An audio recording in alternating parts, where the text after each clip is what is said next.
3 കാരണം, 2 കാരണം, ചുരുങ്ങിയ പക്ഷം 2 കാരണം അല്ലേ? അങ്ങനെയാണെങ്കിൽ നിങ്ങളെ മുഖ്യ സിദ്ധാന്തം എവിടെ അന്വയിക്കും?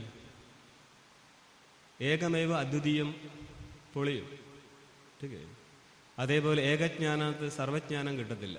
എന്തു ചെയ്യും? ഈശ്വരനാണ് ജഗത്തിന്റെ കാരണമെങ്കിൽ അദ്വിതീയ ബ്രഹ്മബോധം ഉണ്ടാകത്തില്ല, ദ്വിതീയ ബ്രഹ്മബോധമായിരിക്കും ഉണ്ടാവുക.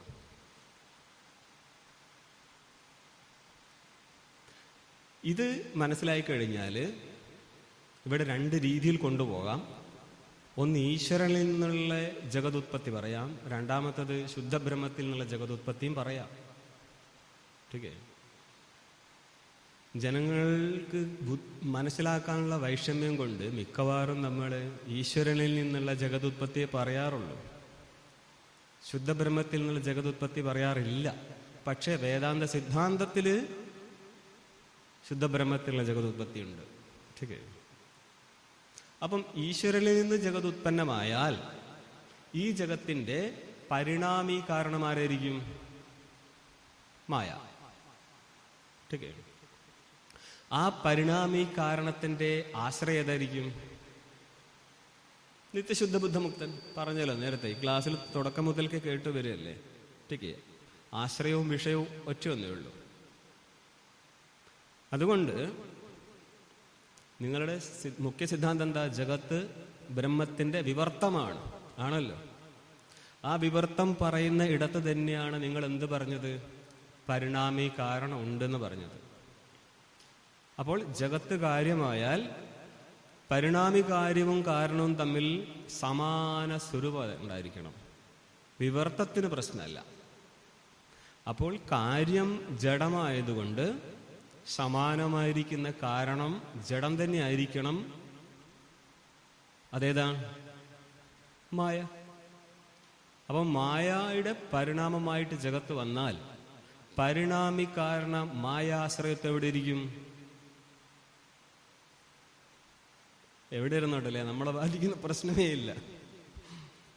പരിണാമി കാരണം മായ, മായയുടെ ആശ്രയം ബ്രഹ്മ, ആശ്രയത്വം ബ്രഹ്മണി. ഇതാണ് വിവർത്ത കാരണത്വം ഒന്ന്. പരിണാമി കാരണമായിരിക്കുന്ന മായയുടെ ആശ്രയം ഏതാണോ അതാണ് വിവർത്ത കാരണം. രസമുണ്ട്. പക്ഷേ നമ്മൾ ആദ്യം പറഞ്ഞ ദോഷത്തിൽ നിന്ന് പിന്മാറാൻ പറ്റത്തില്ല. പരിണാമി കാരണം മായാശ്രയത്വം ബ്രഹ്മത്തിൽ വെച്ചാലും അപ്പോഴും 2 കാരണം ഇരിക്കൂലേ? ഒരു പരിണാമി കാരണം, ഒരു വിവർത്ത കാരണം. അപ്പോൾ തം ആദേശം അപ്രാക്ഷ്യ, നീ ആ ആദേശത്ത് ചോദിച്ചിട്ടുണ്ടോ? ഏകജ്ഞാനത്താൽ സകലജ്ഞാനം ഉണ്ടാവുമെന്ന് പറഞ്ഞ് എന്തു ചെയ്യും? ഇപ്പോൾ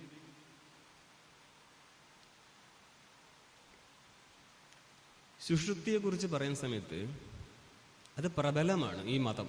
എന്ത്? സുഷുപ്തിയിൽ അവിദ്യ ഉണ്ടോ ഇല്ലയോ? ഉണ്ട്, ഉറപ്പാണേ. ഇതില്ല എന്ന് പറയുന്ന ആൾക്കാർ ഇഷ്ടം പോലെ ഉണ്ട്. ഇഷ്ടം പോലെ. ഗൃഹസ്ഥരായിട്ടല്ല, സന്യാസിമാര് പോലും എത്രയോ സ്ഥലത്ത് വാശി പിടിച്ച് അന്വയിക്കും, സുഷുപ്തിയിൽ അവിദ്യ ഇല്ല ഇല്ല ഇല്ല ഇല്ല. കഷ്ടം തോന്നും. ഇത്രയും കാലം പഠിച്ചിട്ടും സുഷുപ്തിയിൽ അവിദ്യ നിരാകരിച്ച് കഴിഞ്ഞാൽ എത്ര ബുദ്ധിമുട്ട് വരുന്നു. വേദാന്തത്തിൽ പല സ്ഥലത്ത് പോയിട്ട് മുട്ടും, ഉത്തരം കൊടുക്കാൻ പറ്റത്തേയില്ല. അങ്ങനെയാണെങ്കിൽ നമുക്ക് മാനിക്കാം, സുഷുപ്തിയിൽ അവിദ്യ ഉണ്ടെന്ന് മാനിച്ചോ. എന്തുകൊണ്ടാ? എപ്രകാരം ഈശ്വരൻ കാരണമായോ അതേ സ്ഥാനത്തല്ലേ ജീവനെ സംബന്ധിച്ച് പ്രാജ്ഞൻ അല്ലേ? അപ്പൊ പ്രാജ്ഞനില് അവിദ്യ മാനിക്കാതിരിക്കാൻ പറ്റുമോ? പറ്റത്തില്ല. അങ്ങനെയാണെങ്കിൽ തൈത്തരീയത്തിൽ ഒരു ചോദ്യമുണ്ട്. സുഷുപ്തി സ്ഥലത്ത് ദ്വിതീയമില്ലാത്തത് കൊണ്ടല്ലേ അറിയാത്തത്? അന്തരം പറയും അല്ല, സ്വരൂപത്വാദെന്ന് പറയും. എന്ത് ചെയ്യും? അല്ല, അതിവിടെ സ്വരൂപം മാത്രമാണെന്ന് പറയും. ചില സ്ഥലത്ത് ഭാഷ്യകാരൻ അങ്ങനെ സംസാരിക്കും, ചില സ്ഥലത്ത് അവിദ്യ വയ്ക്കും. നമുക്ക് മാണ്ഡൂക്യത്തിലൂടെ പോകുന്ന നേരം ഈ ഒരു പ്രസംഗം വരുന്ന സമയത്ത് ചോദിക്കുന്നുണ്ട്, സുഷുപ്തി പ്രസംഗ സ്ഥലത്ത്. അപ്പം അങ്ങനെ പറയും, ഞങ്ങൾക്ക് സുഷുപ്തിയിൽ കാരണ വിനിർമുക്തനായിരിക്കുന്ന ബ്രഹ്മത്തെയായിരുന്നു പറയേണ്ടിയിരുന്നതെങ്കിൽ നേതി എന്നുള്ള നിഷേധവാക്യങ്ങൾ ഉപയോഗിച്ചേനേ എന്ന് പറയും. അതിന്റെ അർത്ഥം എന്താ? ഈ സുഷുപ്തി സ്ഥലം നേതിയിലൂടെ അല്ല ഞങ്ങൾ പറയുന്നത്, മറിച്ച് ബീജഭാവമാണ്. അപ്പൊ ബീജഭാവം എന്ന് പറഞ്ഞാൽ കാരണത്വം സിദ്ധിക്കപ്പെടും. ഓക്കെ. അതായത് വേദാന്തത്തില് ഈ ബ്രഹ്മത്തെ പറയാനായിട്ട് 2 വിധ വാക്യങ്ങളുണ്ട്. ഭാവധർമ്മകഥനമുണ്ട്, അഭാവധർമ്മകഥനമുണ്ട്. നിഷേധവാക്യങ്ങളിലൂടെ അധിഷ്ഠാനത്തെ ബോധിപ്പിക്കും, അല്ലെങ്കിലോ ഭാവധർമ്മകഥനത്തിലൂടെ സത്യജ്ഞാനമനന്തം ബ്രഹ്മ ഇത്യാദികളിലൂടെ അതേ വസ്തുവിനെ ബോധിപ്പിച്ചു തരും. ഇതിലേതായിരിക്കും പ്രധാനം?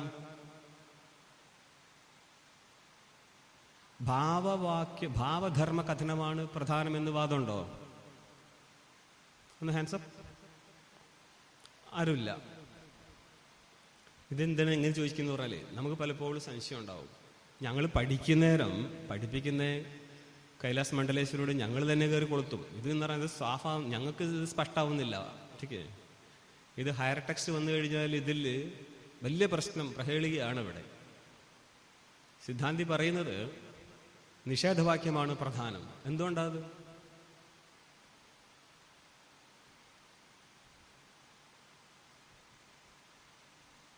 അധിഷ്ഠാന അവിശേഷോ ഹി നാശ കൽപ്പിത വസ്തുനഹ എന്ന് പറയും. കൽപ്പിത വസ്തുക്കളുടെ നാശം ഒരു അധിഷ്ഠാനത്തിൽ പോയി നിൽക്കും. അപ്പോൾ നേതി എന്നുള്ള വാക്യം ഇത് മൂർത്താമൂർത്ത ബ്രാഹ്മണ സ്ഥലമാണിത്. അവിടെ മൂർത്താമൂർത്തങ്ങളെ മാത്രം നിഷേധിക്കാനല്ല, മറിച്ച് എന്തെല്ലാം പ്രസക്തമാണ് അതിനെല്ലാറ്റിനും നിഷേധിക്കാൻ വേണ്ടിയിട്ടാണ് വീപ്സ ചെയ്തിരിക്കുന്നത്. അപ്പൊ എല്ലാം നിഷേധിക്കപ്പെട്ടാൽ ആരവശേഷിക്കും? നിഷേധം ചെയ്യുന്നവനെ അവശേഷിക്കും, അല്ലേ? ഈ രീതിയിൽ അധിഷ്ഠാനത്തെ ബോധിപ്പിച്ചുകൊണ്ട് മാത്രമേ നിഷേധവാക്യങ്ങൾ പിന്മാറത്തുള്ളൂ. അപ്പൊ 2 ഗുണമുണ്ട്. ഒന്ന്, സകലങ്ങളും നിഷിദ്ധങ്ങളായി നിഷേധിക്കപ്പെട്ടു. പിന്നെ എന്ത് പറ്റി? ഒരധിഷ്ഠാന നിർലേപനായിരിക്കുന്ന ബ്രഹ്മത്തിന്റെ ബോധം ഉണ്ടാക്കി തരും. അതുകൊണ്ടാണ് മുഖ്യമായിട്ടും ഏതിനെടുക്കുന്നത്? നേതി മാത്രമല്ല കേട്ടോ. നാപ്രജ്ഞൻ, വിഷ്പ്രജ്ഞൻ, അന്തപ്രജ്ഞം, ഇതെല്ലാം ഒരേ സ്വഭാവമുള്ള ശ്രുതികളാണ്. ठीक. ഇതൊരു സ്ഥലം ക്ലിയർ ആയാൽ ഒട്ടുമിക്ക സ്ഥലവും ക്ലിയർ ആയി കിട്ടും. അതുകൊണ്ട് സുഷുപ്തി ക്ലിയർ ആയില്ലെങ്കിൽ നിങ്ങളുടെ വേദാന്തം കച്ച. ठीक. ശ്രദ്ധിച്ചോ? ഒരു സ്ഥലം പെട്ടാൽ പല സ്ഥലത്തും ഈ അന്വയം ബുദ്ധിമുട്ടിക്കും. നിങ്ങൾക്ക് തന്നെ തോന്നും എനിക്കറിയത്തില്ലല്ലോ എന്നുള്ളത്. മറ്റുള്ളവരെ മുന്നിൽ പിടിച്ചു നിൽക്കാവുന്നല്ലാതെ സ്വന്തം നിലയ്ക്ക് അതായത് സംശയവിനിർമുക്തമായ ഒരു ജ്ഞാനം മാത്രമേ അജ്ഞാനത്തിന്റെ നിവൃത്തിക്ക് കാരണമാവത്തുള്ളൂ. അറിയോ? നിശ്ചയാത്മകമായിരിക്കുന്ന ബുദ്ധിയാണ് അജ്ഞാനത്തെ നശിപ്പിക്കത്തുള്ളൂ. നിശ്ചയാത്മകമല്ല എങ്കിൽ, നിങ്ങൾക്ക് തന്നെ അവിടെ ഡൗട്ട് ഉണ്ടെങ്കിൽ പിന്നെ ആരെ ബോധിപ്പിക്കാനാണ് ഈ ജ്ഞാനം? സ്വന്തത്തിനല്ലായിരുന്നോ? അല്ലേ? അതാണ് വിഷയം. അതുകൊണ്ട് നമ്മൾ മസിൽ പിടിച്ചിട്ട് കാര്യമൊന്നുമില്ല.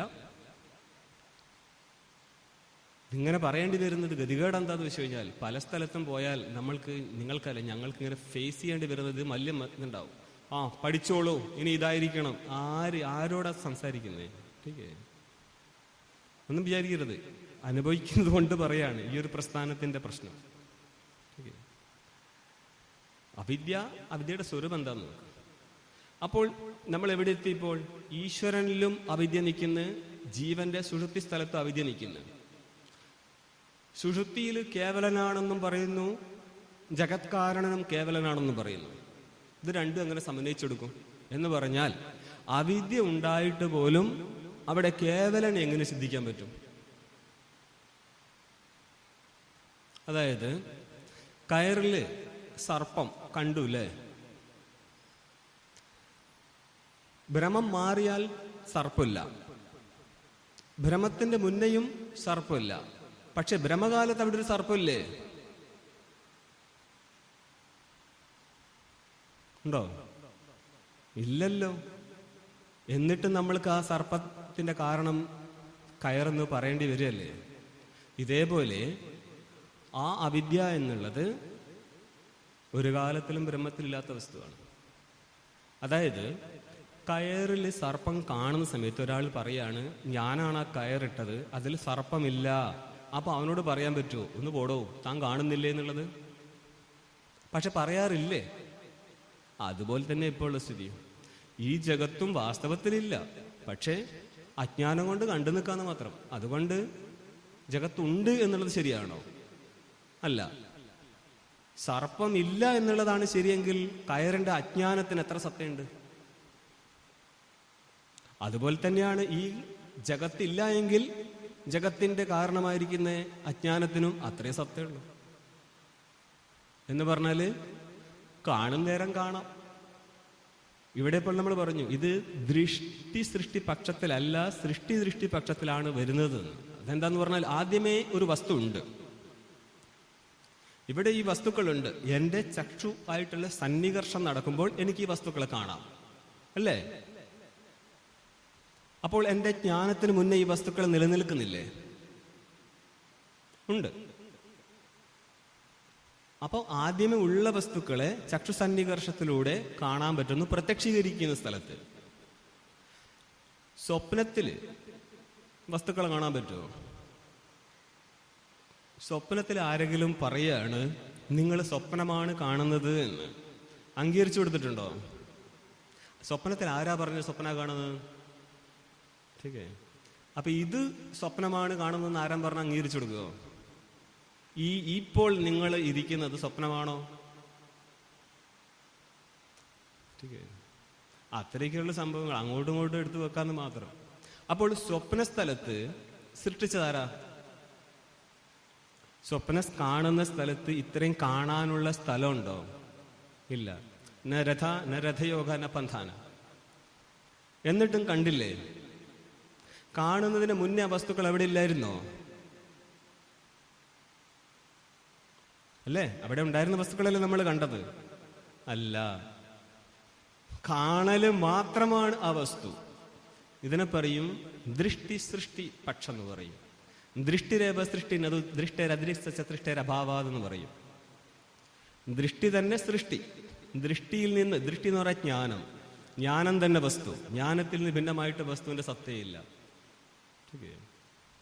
അങ്ങനെയാണെങ്കിൽ ഈ വസ്തുക്കളൊന്നും ഈ നിലവാരത്തിൽ നിലനിൽക്കത്തില്ല. അതുകൊണ്ട് തന്നെ ഇതിന്റെ കാരണമായിരിക്കുന്ന മായയും ഒരിക്കലുമില്ല.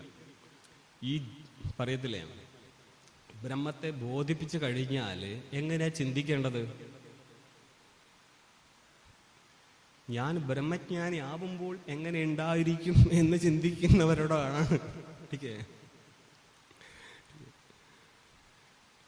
ചിന്തിക്കുന്നവൻ വിശിഷ്ടനാണ്, പക്ഷെ ചിന്തിക്കുമ്പോൾ അവൻ വിശിഷ്ടനായിട്ടല്ല തന്നെ കണക്കാക്കേണ്ടത്. പിന്നെയോ ശുദ്ധസ്വരൂപമായിട്ടാണ്. ആ ശുദ്ധസ്വരൂപത്തിൽ അവിദ്യ ഉണ്ടോ? ഇല്ല. അപ്പോൾ ഇവിടെ ഇപ്പോൾ ജന്മാദി കാരണത്വം പറയുന്ന നേരം ജന്മസ്ഥിതി ലയം എവിടെ നിന്നാണോ ആ ബ്രഹ്മത്തിൽ നിങ്ങൾ ജഗത്കാരണത്വം ഘടിപ്പിച്ചു, അല്ലേ? അവിടെ എങ്ങനെ? അത് ഈശ്വരനാണോ ശുദ്ധബ്രഹ്മമാണോ? നമ്മൾ ഇതുവരെ ഈശ്വരപക്ഷമേ പറഞ്ഞിട്ടുള്ളൂ. ആ ഈശ്വരപക്ഷത്തിൽ പോലും മായ എന്നുള്ളത് ആ അധിഷ്ഠാനത്തിൽ കൽപ്പിതമായതുകൊണ്ട് സ്വന്തം അസ്തിത്വം ഇല്ല എന്നുള്ള സ്ഥിതിക്ക് അസ്തിത്വം ആർക്കേ ഉള്ളൂ? ചേതനനേ ഉള്ളൂ. ആയതിനാൽ ഈ ജഗത്തിന്റെ സ്രഷ്ടാവാരായിരിക്കും? ചേതനനായിരിക്കും. പടിപടിയായിട്ട് വന്നാൽ ഇവിടെ എത്തത്തുള്ളൂ. കാരണത്തെ എടുക്കുന്ന സമയത്ത് ഈശ്വരനിൽ നിന്ന് കാരണം എന്ന് പറയും, ഈശ്വരനിൽ നിന്ന് ജഗതുത്പത്തി എന്ന് പറയും. അപ്പൊ കാരണത്വം ഈശ്വരനിലിരിക്കും. പക്ഷെ വിചിന്തനം ചെയ്ത് കഴിഞ്ഞാൽ അതിലെ ഒരു കാരണമായിരിക്കുന്ന പരിണാമോപാദാനം അത് ചേതനിൽ നിന്ന് ഭിന്നമായിട്ട് രണ്ടാമതൊരു വസ്തുവായിട്ടിരിക്കുമോ എന്ന് വെച്ച് കഴിഞ്ഞാൽ ഇല്ല. ठीक है. അപ്പോൾ സുഷുപ്തിയിലും അവിദ്യ ഇരിക്കുന്നു, പക്ഷെ ചേതന സംബന്ധം ഇല്ലാത്തത് കൊണ്ട് കേവലൻ. ठीक है. ജഗത് കാരണത പറയുമ്പോൾ ആ ഈശ്വരനിലെ മായ ഇരുന്നാലും മായയായിട്ട് ചേതന സംബന്ധം ഇല്ലാത്തത് കൊണ്ട് അപ്പോഴും കേവലൻ. ഇത് ജഗത് കാരണം നിരൂപണം ചെയ്യുന്ന സമയത്ത് ഒരു രീതി. മറ്റൊന്ന് നിത്യശുദ്ധ ബുദ്ധമുക്തനിൽ നിന്ന് ജഗത്ത് ഉത്പന്നമാവും, ഈശ്വരനിൽ നിന്നല്ലത്. പിന്നെയോ ഈശ്വരനിൽ പറയുമ്പോൾ മനസ്സിലായല്ലോ എങ്ങനെയാ പോയതെന്നുള്ളത്. ഇതേപോലെ നിത്യശുദ്ധ ബുദ്ധമുക്തൻ ജഗത്തിന് കാരണമാണ്. പക്ഷെ എന്ത് വേണം? മായ വേണം. അങ്ങനെയാണെങ്കിൽ ആദ്യത്തെ പക്ഷമല്ലേ ഇത്? രണ്ട് പക്ഷം എന്ന് പറയാൻ കാരണം എന്താ? ഇവിടെ മായ ഉപാദാനമായിട്ടിരിക്കത്തില്ല. പിന്നെയോ സഹകാരി കാരണം. ഓക്കെ, അതുകൊണ്ട് പരിണാമി ഒന്നുമില്ല, നേരിട്ട് വിവർത്ത കാരണത. ഓക്കെ, ഈ ഒരു രണ്ടാമത് പറഞ്ഞത് വളരെ ചുരുക്കേ നിങ്ങൾ കാണത്തുള്ളൂ. ഓക്കെ, ശാസ്ത്രങ്ങളിൽ തന്നെ വളരെ ചുരുക്കം സംസാരിക്കത്തുള്ളൂ. മനസ്സിലാക്കാൻ ഉള്ളൊരു ബുദ്ധിമുട്ടുണ്ട്. ചിലപ്പോൾ രുചിയില്ല. ആൾക്കാർക്ക് ഇഷ്ടം എന്താണ്? നമ്മളെ ശ്രീകൃഷ്ണൻ ജഗത്തിന്റെ കാരണം എന്നൊക്കെ പറയുമ്പോൾ നമുക്ക് ഞങ്ങൾ പിടിക്കത്തുള്ളൂ. ഇത് നേരിട്ട് ശുദ്ധബ്രഹ്മത്തിന് സൃഷ്ടി പറയാം. അപ്പോൾ ചേതനിൽ നിന്ന് ചേതന സൃഷ്ടി ഉണ്ടാവും, ജഡസൃഷ്ടി ഉണ്ടാവും, അല്ലേ? നമ്മൾ പറഞ്ഞല്ലോ, ബ്രഹ്മസൂത്രത്തിൽ ഭാഷ്യകാരൻ മുന്നോട്ട് പോയാൽ കാണാം. എങ്ങനെയാ പറയുന്നത്? നഖലോമാദികൾ ജഡങ്ങളായിട്ടും പുത്രാദികൾ ചേതനങ്ങളായിട്ടും പുരുഷനിൽ നിന്ന് തന്നെ ഉത്പന്നമാവുന്നത് പോലെ സകല ജഡചേതനന്റെ കാരണമായിട്ട് ഒരു ചേതൻ ഇരിക്കാം. അപ്പോൾ പോലും ആ കാരണത്വം എന്തായിരിക്കും? കൽപ്പിത കാരണത്വം. അതായത് ഈ കാരണത്വം പറയുന്നത് കൊണ്ട് ജഗത്തൊരു വാസ്തവ വസ്തുവാണെന്നും ഇതിനൊരു നിയന്താവ് ഈശ്വരനുണ്ട് എന്ന് ഉദ്ദേശിച്ച് പറഞ്ഞതല്ലത്.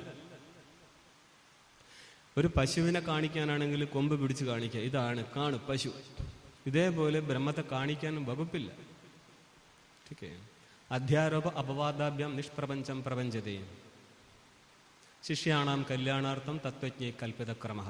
ഓക്കെ, ശിഷ്യന്മാരുടെ കല്യാണത്തിനായിട്ട് തത്വജ്ഞാനികൾ ക്രമം കൽപ്പിച്ചതാണ്. അവിടെയാണ് ഈ സൃഷ്ടിവാക്യങ്ങൾ. ഭാഷ്യകാരനോട് ചോദിക്കുന്നുണ്ട്, നിങ്ങൾ ചില സ്ഥലത്ത് സൃഷ്ടി എങ്ങനെ പറയാറുണ്ട്? ആകാശാദി ക്രമത്തിൽ സൃഷ്ടി പറയും, അല്ലേ? തസ്മാത് വായു തസ്മാതാത്മന ആകാശ സംഭൂത ആകാശാത് വായു, നമ്മുടെ തൈത്തിരിയും. ചില സ്ഥലത്തോ 3 ഭൂതങ്ങളേ ഉള്ളൂ. തൈത്തിര്യത്തിൽ 3 ഭൂതങ്ങളെ കിട്ടത്തുള്ളൂ. ചില സ്ഥലത്ത് എന്ത് ചെയ്യും? പ്രാണാദി സൃഷ്ടി പറയും. ബൃഹദാരണ്യത്തിൽ ഇരിക്കുന്ന നേരം കാണാം, ആത്മനഹ ഇമേ ദേവാ, ഈ ദേവന്മാരും പ്രാണന്മാരും ഒക്കെ ആത്മാവിൽ നിന്ന് ഉത്പന്നമായി എന്ന് കാണാം. വാസ്തവത്തിൽ ആത്മാവിൽ നിന്നാണോ ഉത്പന്നമായത്? ബ്രഹ്മത്തിൽ നിന്നാണോ ഉത്പന്നമായത്? നിങ്ങളെ സൂത്രം എന്താ പറയുന്നത്? ബ്രഹ്മസൃഷ്ടിയാണ്. ബൃഹദാരണ്യത്തിൽ ആത്മനഹ എന്ന് പറയുന്നുണ്ട്. തൈത്തര്യത്തിലോ തസ്മാത് ഏതസ്മാത്, ഈ ആത്മാവിൽ നിന്ന്, ബ്രഹ്മ അതിരിക്തമല്ലാത്ത ചേതനായിരിക്കുന്ന ജീവാത്മാവിൽ നിന്ന് സൃഷ്ടി. അപ്പൊ എന്തായിരിക്കും ഉദ്ദേശിച്ച്? സൃഷ്ടി ദൃഷ്ടിവാദം വെച്ചാല് ഈശ്വരനിൽ നിന്നുള്ള സൃഷ്ടി, ദൃഷ്ടി സൃഷ്ടിവാദം വെച്ചാല് ജീവനിൽ നിന്നുള്ള സൃഷ്ടി. വാസ്തവത്തിലിടുന്ന സൃഷ്ടി, ആ സൃഷ്ടി ഉണ്ടെങ്കിലല്ലേ പ്രശ്നമുള്ളൂ. അതുകൊണ്ട് തന്നെ ഭാഷ്യകാരനോട് ചോദ്യം ഇതാണ്, നിങ്ങൾ പല സ്ഥലത്തും സൃഷ്ടി അങ്ങോട്ടും ഇങ്ങോട്ടും മാറ്റി പറഞ്ഞിട്ടുണ്ട്. ഈ പരിപാടി ശരിയല്ല. ഏതെങ്കിലും ഒരു നിലപാടിൽ ഉറച്ചു നിൽക്കണം, അല്ലേ? പറയുന്ന നേരം അവൻ പറയുന്നുണ്ട്, ഞങ്ങൾക്ക് സൃഷ്ടിയിൽ താല്പര്യമില്ല, അതുകൊണ്ടാണ്. സൃഷ്ടി പ്രതിപാദനത്തിന് വേണ്ടിയല്ല ഈ ഗ്രന്ഥം തുടങ്ങിയത്. ഇവിടെ വാസ്തവമായിട്ടൊരു വസ്തു ഇല്ല, അധിഷ്ഠാനമേ ഉള്ളൂ. അധിഷ്ഠാനത്തിന്റെ ബോധം ഉണ്ടായിക്കഴിഞ്ഞാൽ കേവല അധിഷ്ഠാനത്തിന്റെ ബോധം കൊണ്ട് അജ്ഞാനം നഷ്ടപ്പെടുമോ? ഇവിടെ ഇപ്പൊ എന്താ പറഞ്ഞത്? ജന്മസ്ഥിതി കാരണം ബ്രഹ്മ. സമ്മതിച്ചു. നിങ്ങളുടെ കാരണത്വം ഉപലക്ഷിതമായിരിക്കുന്ന വസ്തുവിനെ ബോധിച്ചു എന്ന് വിചാരിച്ചോ? കാരണത്വം അവിടെ ഇല്ല. ഇവിടെ ചേതനല്ലേ. അപ്പൊ കാരണത്വ വിശിഷ്ടനെ അല്ല നമ്മൾ ബോധിപ്പിക്കുന്നത്. വിശിഷ്ടനെ ബോധിപ്പിച്ചാൽ കാരണത്വം അവിടെ വേണ്ടിയിരുന്നു. വിദ്യമാനത്തെ സതി ഇതര വ്യാവർത്തകത്വം വിശേഷണത്വം. ഇരുന്നു കൊണ്ട് മറ്റു വസ്തുവിൽ നിന്ന് തന്നെ വേർതിരിക്കുമ്പോഴേ വിശേഷണമാവത്തുള്ളൂ. അപ്പോൾ മറ്റ് ഹിരണ്യഗർഭാദികളല്ല സൃഷ്ടിയുടെ കർത്താവ് ഈശ്വരനാണെന്ന് കാണിക്കാൻ വിശേഷണ രൂപത്തിൽ ജഗത് കാരണത്വം വെച്ചാൽ അത് വിശിഷ്ടനേ ആവത്തുള്ളൂ, വിശിഷ്ടചേതനൻ. അവനെ അല്ല നിങ്ങൾ ഇവിടെ ബോധിപ്പിക്കാൻ ഉദ്ദേശിക്കുന്നത്. പിന്നെയോ, ഏത് അജ്ഞാനത്തിന്റെ കാര്യമാണോ ജഗത്ത്, ആ അജ്ഞാനം നഷ്ടപ്പെടാൻ ആ വസ്തുവിനെ അറിയണം എന്ന് പറഞ്ഞാൽ ഏതൊരു ശുദ്ധബ്രഹ്മത്തിന്റെ അജ്ഞാനത്തിൽ നിന്ന് ജഗത്തുണ്ടായോ, അപ്പൊ ജഗത്ത് നഷ്ടപ്പെടണമെങ്കിലോ ആ ശുദ്ധബ്രഹ്മത്തിന്റെ ബോധം വേണം. സമാന വിഷയകമായിരിക്കും ജ്ഞാനവും അജ്ഞാനവും നാശക ഭാവത്തിലിരിക്കുന്ന സമയത്ത്. ഘട വിഷയക ജ്ഞാനം ഉണ്ടായാൽ പട വിഷയക അജ്ഞാനം നഷ്ടപ്പെടുമോ? അന്നേരം ഘടത്തിന്റെ അജ്ഞാനം ഉണ്ടായാൽ പടത്തിന്റെ അജ്ഞാനം നഷ്ടപ്പെടുമോ? ഇല്ലല്ലോ. അതുകൊണ്ട് ഈശ്വരന്റെ അജ്ഞാനം ഉള്ളത് കൊണ്ട് ബ്രഹ്മവിഷയക അജ്ഞാനം നഷ്ടപ്പെടുമോ? ഒരിക്കലുമില്ല. അതുകൊണ്ട് എന്ത് വേണം? അധിഷ്ഠാനത്തിന്റെ, ശുദ്ധന്റെ തന്നെ ജ്ഞാനം വേണം. അന്നപ്പോൾ ആ ശുദ്ധന്റെ അവിദ്യ കൊണ്ടാണ് ഈ ജഗത്തുണ്ടായതെന്നല്ലേ സിദ്ധാന്തം. ആയതിനാല് ശുദ്ധന്റെ ജ്ഞാനം വരെ പോണം. ഇവിടെ ഇപ്പോഴോ ശുദ്ധനിൽ എത്താൻ പറ്റുമോ? പറ്റും. അതായത് ജഗത് കാരണത്വം എന്നുള്ളത് ജഗത് കാരണത്വ വിശിഷ്ടനല്ല, മറിച്ച് ജഗത് കാരണത്വ ഉപലക്ഷിത സ്വരൂപം എന്ന് പറയും. ഇതെന്താ വ്യത്യാസം? ഉപലക്ഷിത സ്വരൂപം എന്ന് പറഞ്ഞാൽ അവിടെ ഒരു ഉപലക്ഷണമുണ്ട്. ഏതായിരിക്കും? ജഗത് കാരണത്വത്തെ നമ്മൾ ഉപലക്ഷണമാക്കി എടുക്കുകയാണ്. ഉപലക്ഷണമാക്കി എടുക്കുന്ന സമയത്ത് ചുരുക്കി പറഞ്ഞത്രയേ ഉള്ളൂ, ആ വസ്തു കൂടെ ഇരിക്കത്തില്ല. ഇപ്പോൾ നൈയായികൻ പറയും കർണസസ്കുല്ല വെച്ചൻ ആകാശത്തെ ശ്രോത്രത്വാന്ന് പറയും. ശ്രോത്രം എന്താന്ന് വെച്ച് കഴിഞ്ഞാൽ ഈ ചെവിടിനുള്ളിലുള്ള ആകാശമാണ് ശ്രോത്രം. ഓക്കെ.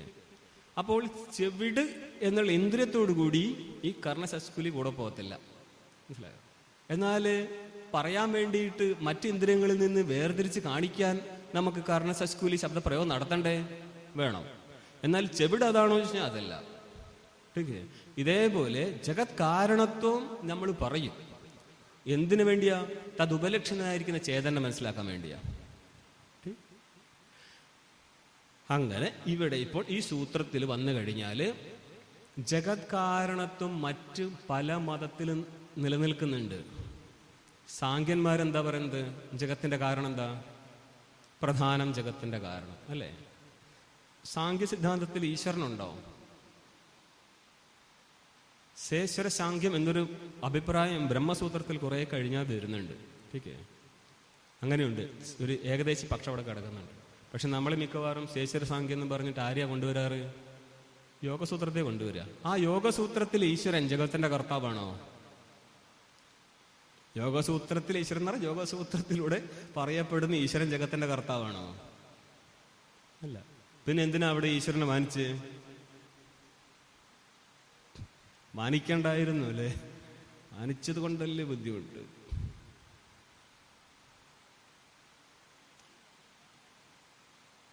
സമാധിയും സമാധിയുടെ ഫലവും കൈവരിക്കാൻ വേണ്ടിയിട്ട്. ഓക്കെ. അതിനുവേണ്ടിയാണ് മുന്നോട്ടേക്ക് തസ്യവാച പ്രണവഹ ഇത്യാദികൾ വരുന്നത്. പക്ഷേ അവിടെ പോലും ടീക്കയിലെത്തിക്കഴിഞ്ഞാൽ വെള്ളം ചേർക്കാൻ ശ്രമിക്കുന്നുണ്ട്. ജഗത് കാരണത്വേന ഈശ്വരനെ കൊണ്ടുവരാനുള്ള ശ്രമം നടത്തുന്നുണ്ട്. പക്ഷെ നിങ്ങൾക്ക് ഭാഷ്യത്തിലോ സൂത്രത്തിലോ കിട്ടത്തില്ല. അതുകൊണ്ട് തന്നെ അപ്രാമാണികമാകുന്നത്. എന്തിന്? ഈ പൂർവമീമാംസയിൽ ഈശ്വര സിദ്ധാന്തമല്ല അത്. പൂർവമീമാംസയിൽ ദേവതകളാണ്. ദേവതകളും ഈശ്വരനും ഒരേ സ്വരൂപമാണോ? ഈശ്വരന്റെ വകഭേദമാണോ? അതായത് ഈശ്വരൻ സ്ഥൂലമായി കഴിഞ്ഞാൽ ദേവതയാകുമോ? സഗുണ നിർഗുണ രൂപത്തിൽ നമ്മൾ മാറ്റുന്ന ഒരു സമയത്ത് ഈശ്വരനാണോ ദേവത? അല്ല. ദേവത വേറെ. ദേവത എവിടെ നിന്ന് ഉത്പന്നമാവുന്നതാ? വിരാടിൽ നിന്ന്. ठीक ഈശ്വര രൂപമൊന്നുമല്ല. അങ്ങനെയാണ് പിന്നെ ജീവന്മാരെ അങ്ങനെ മാനിച്ച പോരെ. ഒരിക്കലും അതാണ് പലപ്പോഴും യാത്ര ചെയ്യുന്നവരൊക്കെ ചിലർ ചോദിക്കും, ഞങ്ങളെ മതത്തിൽ ഒരു ഈശ്വരനാണ്, നിങ്ങളെ മതത്തിൽ പല ഈശ്വരനല്ലേ? ചോദ്യം കേട്ടിട്ടുണ്ടോ? പലപ്പോഴും വരും. പിന്നെ നെഞ്ചത്തടിയാണ്. ഞങ്ങൾ അതുകൊണ്ടല്ല, എല്ലാം ഒന്നല്ലേ? എല്ലാം ഒന്നാണെങ്കിൽ ഇത് അബീൽ പരുവാവൂത്. ഈശ്വരന് ഈശ്വരന്റെ സ്ഥാനം, ദേവതയ്ക്ക് ദേവതയുടെ സ്ഥാനമേ ഉള്ളൂ. അതല്ലാതെ ദേവതയെ പിടിച്ച് ഈശ്വരനാക്കാൻ നിൽക്കരുത്. അത് ഈശ്വരകോപം ഉണ്ടാക്കുന്ന പരിപാടിയാണ്. അപ്പോൾ പ്രധാനത്തിൽ നിന്ന് ക്രമത്തിൽ, പ്രധാനത്തിൽ നിന്ന് മഹത്വത്തെ മഹത്വം, അഹങ്കാരത്തിന് തന്മാത്രയിൽ നിന്ന് 16 വകഭേദങ്ങൾ കയറി വരികയാണ്. പിന്നെ ആരാളുള്ളത് മുഖ്യമായിട്ട് വരുന്നത്? യോഗപക്ഷത്തിലോ പ്രക്രിയ സമാനം. പിന്നെ സൃഷ്ടി എങ്ങനെ ഉണ്ടാവും? ഈശ്വരനില്ലാതെ സൃഷ്ടി നടക്കുവോ? നടത്താൻ പറ്റുമെന്നുള്ളതാണ് യോഗസൂത്രത്തിലും സാങ്കേതികന്മാരുടെ അഭിപ്രായം.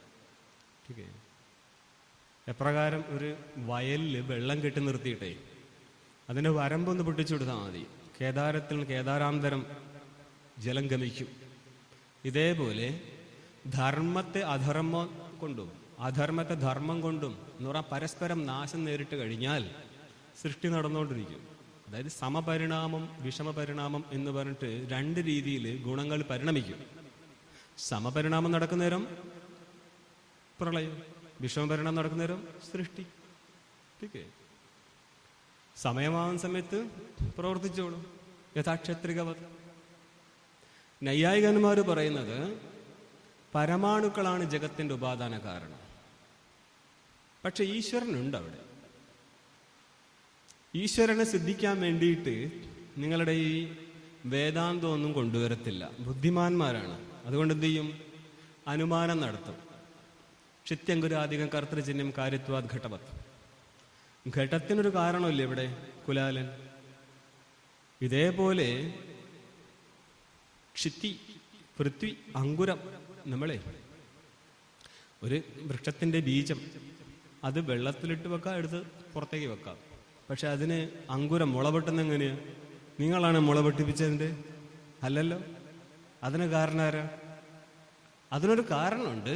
കാരണത്തേനെ നമുക്ക് ഈശ്വരനെ പറയാം. അതായത് അനുമാനത്തിലൂടെ സാമാന്യ കാരണമേ സിദ്ധിക്കത്തുള്ളൂ. പിന്നെയോ പാരിശേഷ അനുമാനം കൊണ്ട് അത് ഏകനായിരിക്കുന്ന ഈശ്വരന് സിദ്ധിക്കും. അത് ലാഘവാത് ഏകം നോട്ട് പറയാം. അതായത് പല ഈശ്വരന്മാർ കൂടിയിട്ട് ജഗത്തുണ്ടാക്കി കഴിഞ്ഞാൽ തല്ലും പിടിയാവും അല്ലേ? അതുകൊണ്ട് ലാഘവം, കൽപ്പനാ സ്ഥലത്തെ ലാഘവം പറ്റത്തുള്ളൂ. ജഗത്തിന്റെ കാരണത്തെ അനുമാനത്തിലൂടെ സിദ്ധിക്കുമ്പോൾ കൽപ്പനയാണത്. അതുകൊണ്ട് കൽപ്പനാത് ഏക ഈശ്വര. എന്നിട്ട് എങ്ങോട്ട് കയറി വരും? വേദത്തിലെ മന്ത്രങ്ങളെ കൊണ്ടുവച്ച് അന്വയിക്കും. ആദ്യം ബുദ്ധി കസർത്ത് നടത്തിയിട്ട് ഈശ്വരനെ സിദ്ധിച്ച ശേഷം അതിന് പ്രമാണം കൊടുക്കാൻ വേദത്തെ കൊണ്ടുപോകും. വേദാന്തിയോ ആദ്യം ശ്രുതി പ്രമാണത്തിലൂടെ ഈശ്വരനെ സിദ്ധിച്ചിട്ട് ഇതിനെ ദൃഢം ചെയ്യാൻ വേണ്ടിയിട്ട് അനുമാന പ്രമാണം നടത്തും. അപ്പോൾ നമ്മളിവിടെ ജഗജ്ജന്മാദി കാരണത്വം പറയുമ്പോൾ ഇത് അനുമാന പ്രയോഗമല്ലേ സൂത്രത്തിലൂടെ നടത്തിയത് എന്നൊരാക്ഷേപമുണ്ട് ഇവിടെ. അന്നേരം പറയും അല്ല, പിന്നെയോ ഇത് ശ്രുതിയുടെ വിചാരമാണ്. ബ്രഹ്മസൂത്രത്തിൽ ഉടനീളം ശ്രുതിയെ നിരൂപണം ചെയ്യുന്നത് കൊണ്ട് ജന്മാദ്യസ്യ യതഃ എന്നുള്ള സൂത്രവും അനുമാന നിരൂപണത്തിനല്ല, മറിച്ച് ശ്രുതി നിരൂപണത്തിനാണ്. അപ്പോൾ ശ്രുതിയുടെ നിരൂപണം എന്ന് പറഞ്ഞാൽ അതിൻ്റെ വാക്യങ്ങൾ, നമ്മളുടെ നാലാമത്തെ സൂത്രം വരുന്നത് തത്വസമന്വയാത് എന്നുള്ളത്. അതുമായിട്ട് ഇതിന് കുറച്ച് ബന്ധമുണ്ട്. ഇത് 4 സൂത്രവും വളരെ നന്നായിട്ട് തയ്യാറാവേണ്ട സൂത്രങ്ങളാണ്. ഇതൊക്കെ മൊത്തം കണ്ടന്റ് അതിൽ കയറി കഴിയും. അപ്പൊ ശ്രവണ മരണ നിധിധ്യാസനത്തിന്റെ ഒറ്റ പേരാണ്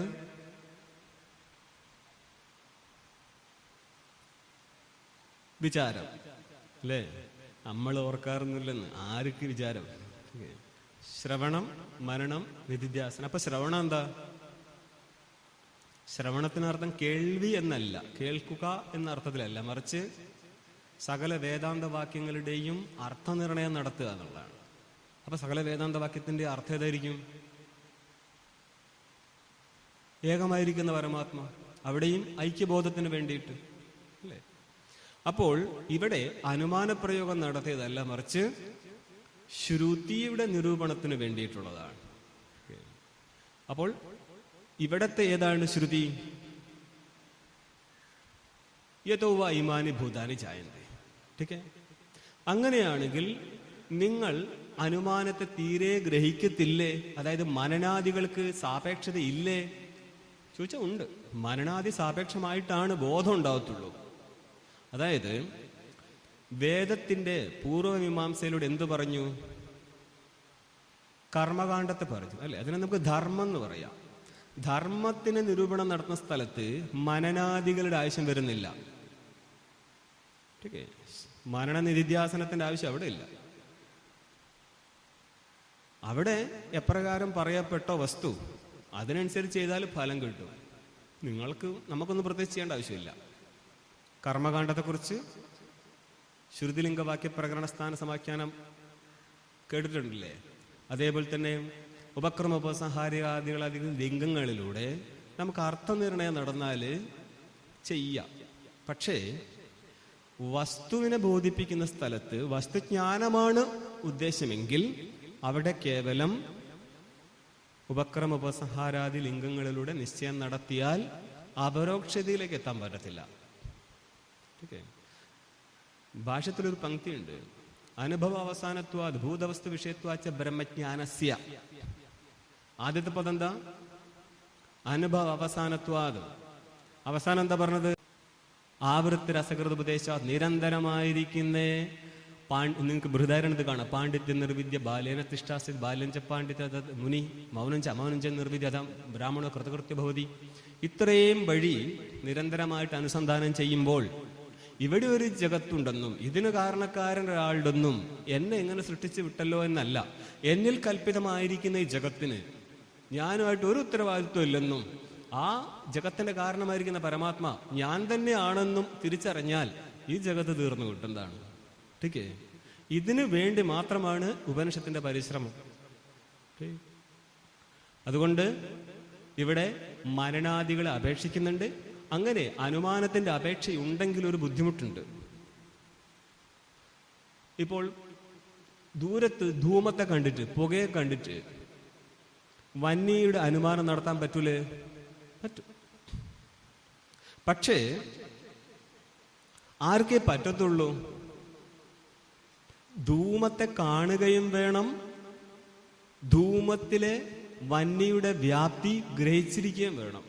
എന്താണ് ഈ വ്യാപ്തി? ഇതൊക്കെ നൈയായികന്റെ ശബ്ദപ്രയോഗമാണ്. ടീക്കേ, വ്യാപക സാമാനാധികരണം വ്യാപ്തി എന്നൊക്കെ പറയും. പോട്ടെ. അപ്പം അത് വലിയൊരു ഏരിയ ആണ്. ടീക്കേ, അതായത് നന്നായിട്ട് വേദാന്തം പഠിക്കണമെങ്കിൽ ന്യായം വേണം, ഇല്ലെങ്കിൽ അന്യായമാണ് ഈ വേദാന്തം എന്ന് പറഞ്ഞാൽ നിങ്ങളുടെ പ്രസ്ഥാനത്തിലൂടെ എന്തുകൊണ്ട് അങ്ങനെ പറയുന്നു പറഞ്ഞാൽ, നമ്മൾക്ക് തോന്നുന്നത് പോലെ തന്നെ തെറ്റുകുറ്റങ്ങൾ ആർക്കും ഇതിലെടുത്ത് കാണിക്കാം. അപ്പൊ ശതദൂഷണി എന്നൊരു ഗ്രന്ഥമുണ്ട് ദ്വൈതികളുടെ. അവിടെ നിങ്ങളുടെ വേദാന്തത്തിലെ 55 തെറ്റുകളായിട്ട് കാണിച്ചത്, അതിന്റെ വ്യാഖ്യാനമാണ് ന്യായാമൃതം. ആ ന്യായാമൃതത്തിന്റെ കാലത്ത് വേദാന്തം ബുദ്ധിമുട്ടിലായൊരു കാലമാണത്.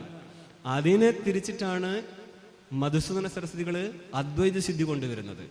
ഇവിടെ പ്രയോഗിച്ചിരിക്കുന്ന വാക്യപ്രയോഗം മൊത്തം ന്യായികന്റെ വാക്യപ്രയോഗമാണ്. ജഗത് മിഥ്യാ ദൃശ്യത്വാദ് ആദ്യന്തവത്വാദ് പരിച്ഛിന്നത്വാദ്. ഇങ്ങനെ പോകത്തുള്ളൂ. അവിടെ നിങ്ങൾക്ക് ഇത് പക്ഷമാണത് സാധ്യമാണെന്ന് ആരും പറഞ്ഞുതരാൻ പോകുന്നില്ല. അത്രയും നമ്മൾ ആ ഗ്രന്ഥം പഠിച്ചിട്ട് പിന്നെ വേദാന്തം പഠിക്കുന്ന സമയത്ത് വേറൊരു ഡയമെൻഷനിലാണ് മനസ്സിലാവുക. കാരണം ഇതുവരെ നമ്മൾ കണ്ടതിലെ തെറ്റുകുറ്റങ്ങൾ അന്നേരം മനസ്സിലായത് എങ്ങനെ കൊണ്ടുപോകണം എന്നുള്ളത്. ഓക്കെ. അപ്പോൾ ഇവിടെ അനുമാനത്തിന്റെ ആവശ്യം വന്നാൽ പ്രശ്നം എന്താ? വ്യാപ്തിജ്ഞാനം ഉണ്ടായിരിക്കണം, അല്ലേ?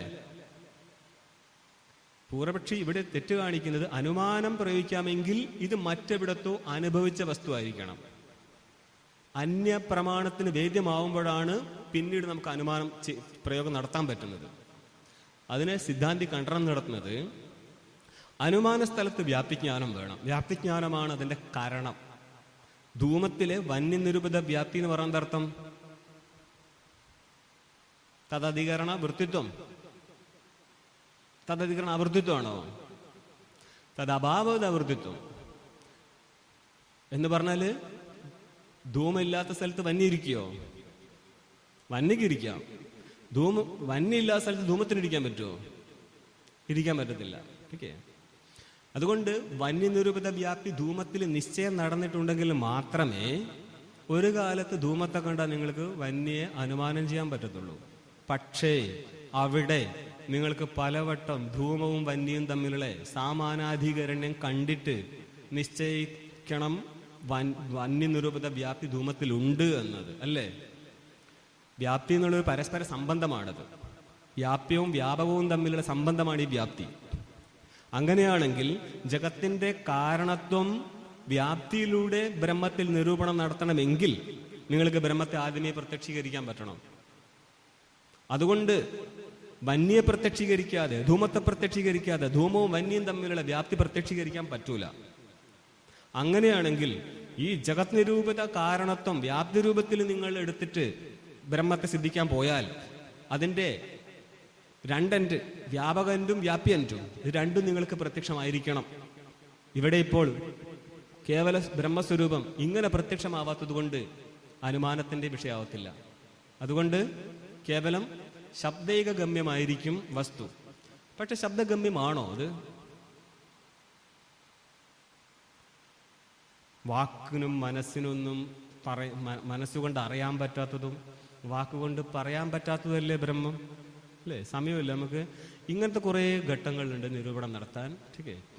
ഇതൊക്കെ ശരിയാക്കി എടുക്കണമെങ്കിൽ നമ്മൾ പറഞ്ഞ ഹയർ ടെക്സ്റ്റ് പഠിച്ചിട്ട് ഇതിലേക്ക് കയറി വന്നാൽ. അപ്പം നമ്മൾ ഇവിടെ ചുരുങ്ങി പരിപാടി തീരുകയാണത് ജഗത്തിൻ്റെ കാരണമായിട്ട് ബ്രഹ്മസ്വരൂപം, അവിടെ തന്നെ കാരണത്വ ഉപലക്ഷിത വസ്തുവിനെ എടുക്കുക. അത്രയും കൊണ്ട് തീരത്തില്ല. ഇവിടെ രണ്ട് രീതിയിൽ കാരണത്തെ മനസ്സിലാക്കുക എന്ന് പറഞ്ഞാൽ സൃഷ്ടിവാദത്തിലൂടെ ജീവനായിരിക്കും, ദൃഷ്ടിവാദത്തിലൂടെ ഈശ്വരനായിരിക്കും. അതുകൊണ്ട് തന്നെ ജീവൻ ഈശ്വരനായിരിക്കും. ആണോ എന്ന് പറഞ്ഞാൽ ജീവന്റെ ബിംബഭാവമായിരിക്കുന്ന കൂടസ്ഥൻ ഈശ്വരന്റെ ബിംബഭാവമായിരിക്കുന്ന ബ്രഹ്മസ്വരൂപമായിരിക്കും. ആ കൂടസ്ഥനും ബ്രഹ്മവും തമ്മിൽ ഐക്യം. ഈ ഐക്യജ്ഞാനത്താൽ അജ്ഞാനം നഷ്ടപ്പെടത്തുള്ളൂ. അതിന്റെ എത്രയോ മുന്നെയാണ് നമ്മൾ നിൽക്കുന്നത് ഈ സൂത്രത്തില്. എന്നാ ശരി. ഓം പൂർണ്ണമദഃ പൂർണ്ണമിദം പൂർണ്ണാത് പൂർണ്ണമുദച്യതേ പൂർണ്ണസ്യ പൂർണ്ണമാദായ പൂർണ്ണമേവാവശിഷ്യതേ. ഓം ശാന്തി ശാന്തി ശാന്തി.